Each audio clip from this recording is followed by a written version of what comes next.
بسم اللہ الرحمن الرحیم۔ دو دلچسپ معلوماتی واقعات۔ نبی پاک صلی اللہ علیہ وآلہ وسلم کی پیدائش سے قبل دو مشہور واقعات پیش آئے۔ یہ واقعات بڑے مزیدار اور دلچسپ ہیں۔ کنویں کی کہانی۔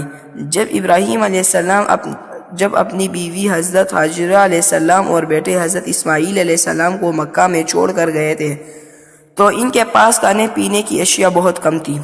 جب وہ ختم ہو گئی تو اماں ہاجرہ علیہ السلام بچے کو زمین پر رکھ کر بے چینی سے کبھی ایک پہاڑ صفا پر چڑھتی اور کبھی دوسرے پہاڑ مروہ پر چڑھتی۔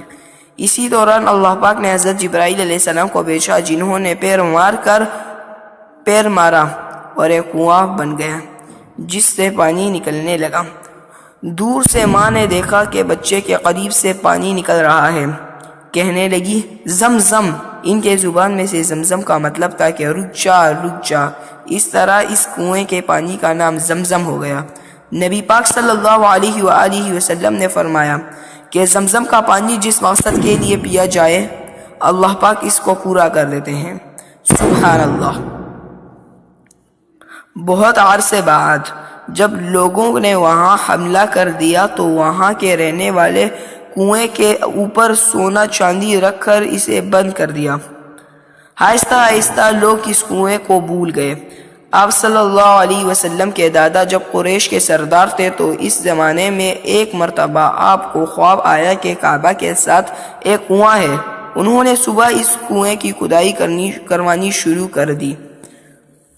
وہاں سے بہت سارا سونا نکلا اور اس کے نیچے کنواں تھا۔ اس طرح لوگوں کو دوبارہ زمزم کا پانی ملنا شروع ہو گیا۔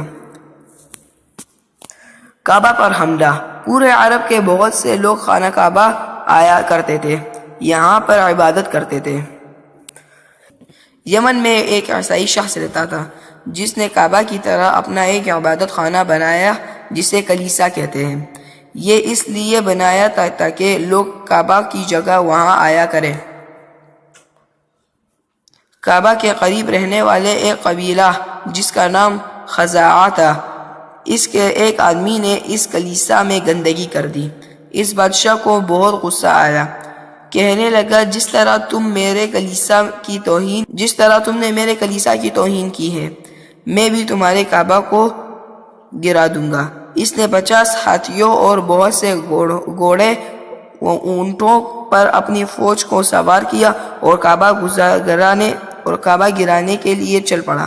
جب کعبہ کے قریب ایک علاقے مصر میں پہنچا تو وہاں آپ صلی اللہ علیہ وسلم کے دادا کے 100 اونٹ موجود تھے۔ اس نے ان پر قبضہ کر دیا۔ انہوں نے کہا کہ میرے اونٹ مجھے دے دو۔ وہ بادشاہ کہنے لگا میں تمہارے کعبہ کو گرانے آیا ہوں اور تم مجھ سے اونٹ مانگ رہے ہو۔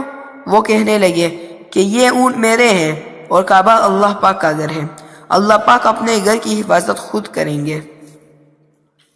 اس بادشاہ نے اپنی فوج کو حکم دیا کہ جلدی چلو تاکہ خانہ کعبہ کو گرایا جا سکے۔ اللہ پاک نے بہت سے پرندے بھیجے جن کے چونچ اور پنجوں میں کنکریاں تھیں۔ انہوں نے وہ کنکریاں ان پر پھینکنا شروع کر دی۔ جب کنکریاں ہاتھیوں کو لگی تو ادھر ادھر بھاگ گئے، جس کی وجہ سے وہاں موجود اونٹ اور گھوڑے بھی بدمست ہو گئے اور ان کے پاؤں کے نیچے انہیں کی فوج آنے لگی۔ اس بادشاہ اور اس کی ساری فوج مر گئی۔ کہ کعبہ سب سے اہم جگہ ہے جس کی حفاظت خود اللہ پاک کرتے ہیں۔ بادشاہ کا نام ابرہہ تھا اور یہ سارا واقعہ اللہ پاک نے سورہ فیل میں ذکر کیا ہے۔ تو دوستو، اس سیرت میں آپ کو کیا سیکھنے کو ملا؟ میں آپ سے کچھ سوالات کروں گا، ان کے جواب کمنٹ باکس میں دے دیں۔